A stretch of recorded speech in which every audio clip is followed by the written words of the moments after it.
नमः संस्कृतानुरागिभ्यः दर्शकेभ्यः स्वागतमस्तु संस्कृत पाठशालायाः अभिनवकक्षायां भवतां समेषाम्। अहमस्मि नारायण दत्तमिश्रः।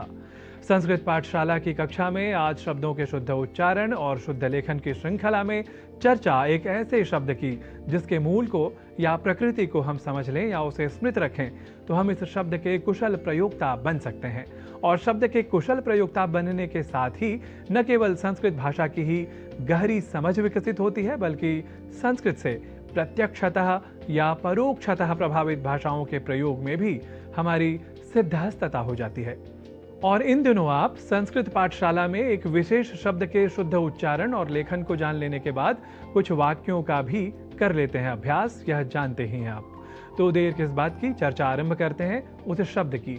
वह शब्द है उपरांत, जिसे हम धड़ल्ले से तदुपरांत, मरणोपरांत आदि शब्दों में भी प्रयुक्त पाते हैं। हिंदी जैसी भाषाओं में वस्तुतः उपरी का ऊपर के रूप में व्यवहार होता है, इसलिए ही ऊपर और अंत के योग से बने शब्द को उपरांत तो किसी तरह से कहा जा सकता है, पर कालांतर में भाषा प्रयोक्ताओं की भाषा में लाघव की प्रवृत्ति के साथ उकार को ह्रस्व उ अर्थात उकार के रूप में ही, या फिर कहें कि मूल संस्कृत के ऊपरी शब्द के ह्रस्व उकार को ही स्वीकृत करने के बाद आज विशेष रूप से हिंदी में उपरांत शब्द का प्रयोग हो रहा है। वस्तुतः तत्सम और तद्भव जैसे वर्गीकरण के क्रम में हम उपरांत शब्द को रख सकते हैं। उपरांत का मूल शब्द तो उपर्यंत ही सिद्ध हो सकता है, पर यह बात अलग है कि ऐसा शब्द हमें पश्चात या बाद के अर्थ में प्रयुक्त नहीं दिखता। ऊपरी और अंत इन दो शब्दों के मेल से बने उपर्यंत में ऊपरी का अर्थ ऊपर है और अंत का अर्थ समापन या अंतिम, यह आप समझ ही गए होंगे। पर कहने का अर्थ यह कि संस्कृत भाषा में उपरांत, तदुपरांत, मरणोपरांत जैसे शब्दों का प्रयोग सर्वथा अशुद्ध है, यह हमें अवश्य स्मरण रखना चाहिए। तो इस महत्वपूर्ण भाषा परक तथ्य को जान लेने के बाद आइए इस शब्द के सापेक्ष कौन से शब्द हैं जिनका प्रयोग हमें करना चाहिए, यह कुछ वाक्यों के प्रयोग के माध्यम से जान लेते हैं। हमारा आज का पहला वाक्य है, अहम कार्यक्रम समाप्तेः पश्चात भवंतम प्रक्षामि। इस वाक्य के अनुवाद के क्रम में पश्चात या बाद के अर्थ में हम हिंदी आदि भाषाओं में उपरांत शब्द का प्रयोग देख सकते हैं।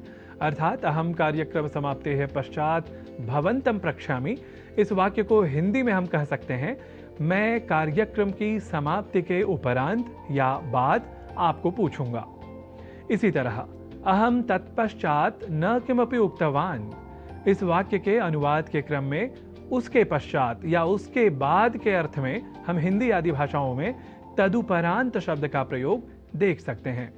अर्थात अहम तत्पश्चात न किमपि उक्तवान, इस वाक्य को हिंदी में हम कह सकते हैं, मैंने तदुपरांत या उसके बाद कुछ भी नहीं कहा। अब बढ़ते हैं अगले वाक्य की ओर।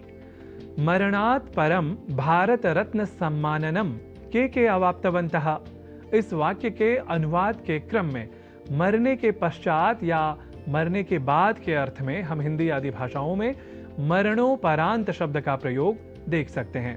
अर्थात मरणात् परम भारत रत्न रूपम सम्माननम के अवाप्तवन्तः, इस वाक्य को हिंदी में हम कह सकते हैं, मरणोपरांत या मरण के बाद भारत रत्न का सम्मान किन्होंने प्राप्त किया।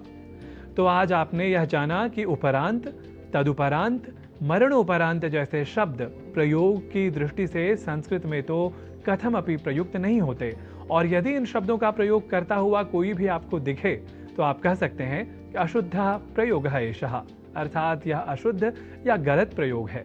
कृपया उपरांत, तदुपरांत, मरणोपरांत जैसे शब्दों के स्थान पर पश्चात या परम, इन दो शब्दों का प्रयोग करें और शुद्ध संस्कृत के कुशल प्रयोक्ता बने।